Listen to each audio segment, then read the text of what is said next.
Assalamualaikum, salam Malaysia Madani. Dunia 10 pagi bersama saya, Faiz Syairah Nizam.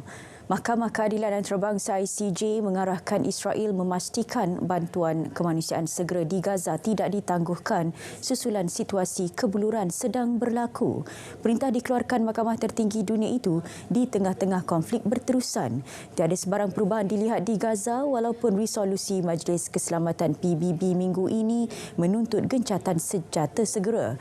Tegas ICJ, Israel didesak mengambil semua langkah yang perlu dan berkesan untuk memastikan tidak berlengah menghulur bantuan kemanusiaan serta perkhidmatan asas. Keperluan meruncing termasuk makanan, air, elektrik, bahan api, tempat tinggal dan kebersihan.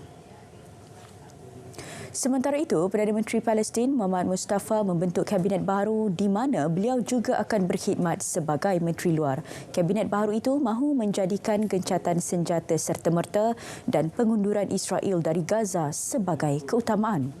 Mustafa, sekutu Presiden Mahmud Abbas dan tokoh perniagaan terkemuka dilantik sebagai Perdana Menteri bulan ini dengan mandat untuk membantu mereformasi pihak berkuasa Palestin.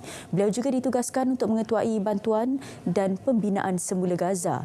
Abbas yang sebagai Presiden kekal sebagai tokoh paling berkuasa dalam PA. Melantik kerajaan baru sebagai demonstrasi kesediaan untuk memenuhi tuntutan antarabangsa bagi perubahan dalam pentadbiran. Beliau meluluskan Kabinet Mustafa dengan pakar keuangan Omar Al-Bitar sebagai Menteri Keuangan dan Muhammad Al-Amur sebagai Menteri Ekonomi. Beliau turut mengekalkan Ziad Hab Al-Rih sebagai Ketua Agensi Perisikan Dalaman sebagai Menteri Dalam Negeri. Kren gergasi akan digunakan dalam operasi pembersihan serpihan keluli Jabatan Francis Scott Key yang runtuh sedalam 56 meter ke dalam Sungai Patapsco. Tindakan dilakukan setelah konkrit terbabit menghalang laluan ke Pelabuhan Baltimore selepas dilangkar kapal kargo Selasa lalu.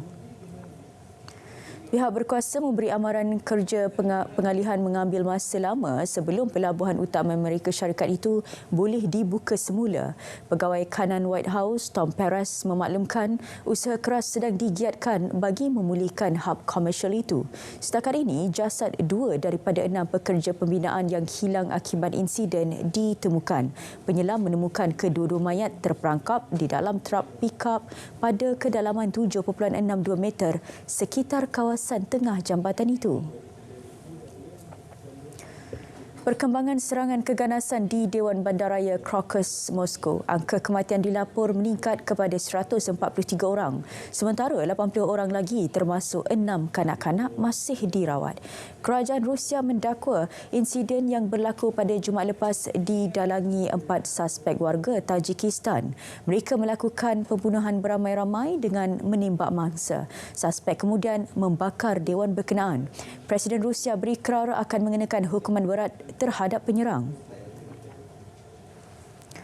Selepas sedekad direhatkan, penerbangan pertama Turkish Airlines kembali ke Tripoli, Libya.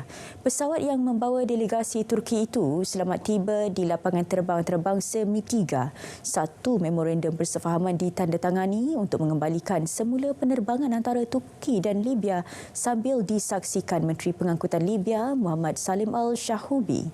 Wakil Turkish Airlines berharap untuk menyambung semula penerbangan ke Misrata dan Benghazi tidak lama lagi. Baik, sekian Dunia 10 pagi dari Sungai ke Segara. Palestin pasti merdeka. RTM, teman setia anda.